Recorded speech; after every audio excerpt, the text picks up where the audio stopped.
Hop, kechadan beri isitma chiqyapti bolachamizga. Kecha eng balandi necha chiqdi isitma? 38.2. 38.2.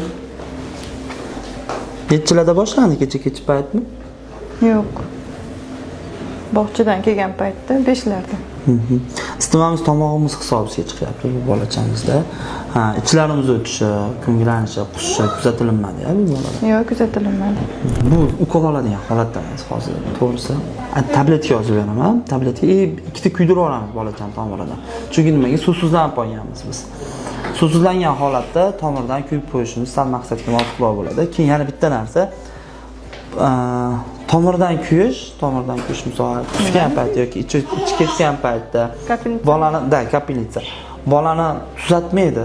U bola yo'qotgan narsasini tiklab beradi. Masalan, glyukozalarimiz, rentgenlarimiz. Endi bunga biz hozir reasaribulakit quyamiz. Ya'ni sorbitol tuzini quyamiz.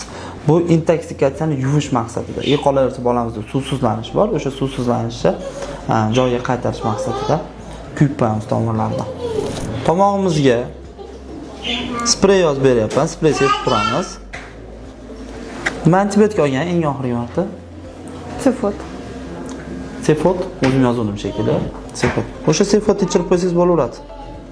O'tkazaver Fenkarol yozib berdim, Terex yozib berdim, nima yozib berdim? Fenkarol bilan Singlan. Fenkarol yozib berdim. Uyingizda bor-a? O'sha Fenkarol yozib beraman. Sarbinol quyibmiz tomiridan.